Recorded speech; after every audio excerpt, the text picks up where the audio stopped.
Hello friends, मैं Lucknow Meena, assistant professor English from government college Chaumela Jhalawar. आपका हमारे यूट्यूब चैनल में हार्दिक स्वागत है। आज मैं पढ़ाऊँगी आपको मैथ्यू आर्नोल्ड की डॉवर बीच पोइट्री। सर्वप्रथम हम डॉवर बीच पोइट के बारे में जान लेते हैं। Matthew Arnold was born at Laleham near Staines on 24 December 1822. His father Thomas Arnold was the famous headmaster of Rugby School. He was himself educated at Rugby. In 1840 he won the school prize in school words.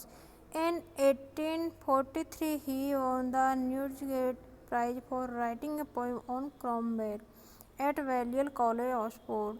In 1845 he was elected Fellow of Oriel College. He worked as a master at Rugby for some years. In 1851 he was made inspector of schools. That year he married the daughter of Justice Whitgibbon.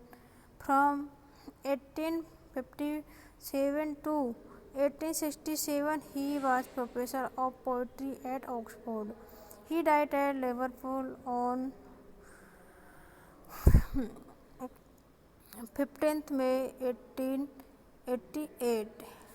अब इसकी जो प्रमुख works है उसके बारे में जान लेते हैं। His first volume of poems, The Street Traveller and Other Poems, appeared in 1849। कि उसकी जो प्रथम वॉल्यूम है पोएम की the straight traveller and other poems जो 1849 में प्रकाशित हुई। In 1852 was published Empedocles on Etna and Other Poems. In 1853 appeared a volume poems. In 1855 poems second series। 1853 में उसकी एक पोएम की पोएम नाम से उसकी एक वॉल्यूम 1853 में प्रकाशित हुई और सेकंड वॉल्यूम पोएम नाम से ही 1855 में पब्लिश हुई। In 1855 Marlowe, a tragedy was published and a new poems in 1868। Marlowe, a tragedy जो 1858 में उसकी पब्लिश हुई और न्यू पोएम्स उसके 1868 में प्रकाशित हुई। He also wrote much on criticism। उसने क्रिटिसिज्म पर भी नोट्स लिखे।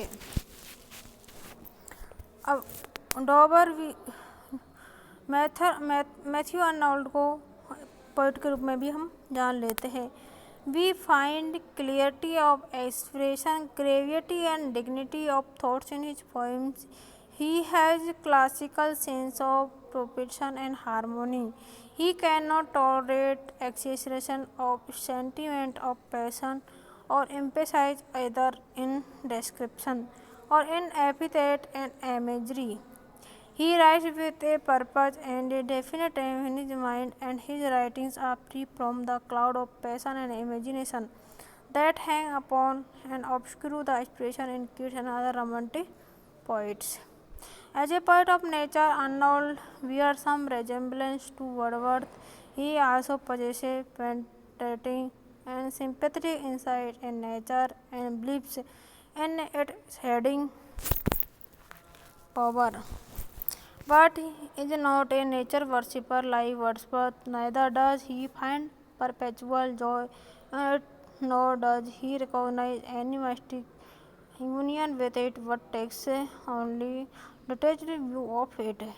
Comparing Arnold with Tennyson, Lord Tavely says that the latter occasionally goes wrong, but Arnold is always accurate। अब ये तो हमने पोइट के बारे में जान लिया। अब इसकी जो पोइट्री है डॉवर बीच जो भी है थर्ड ईयर के लिए, उसके बारे में थोड़ा सा जान लेते हैं। कि दी पोइम बात पब्लिश इन 1867 कि ये जो डॉवर बीच पोइट्री है ये 1867 में पब्लिश हुई। The poet has express pessimism in this poem. इसमें कवि ने अपना जो निराशावादी संसार उसको एक्सप्रेस किया है। The world is full of misery कि संसार दुखों से भरा हुआ है। Even the great poet Sophocles saying it.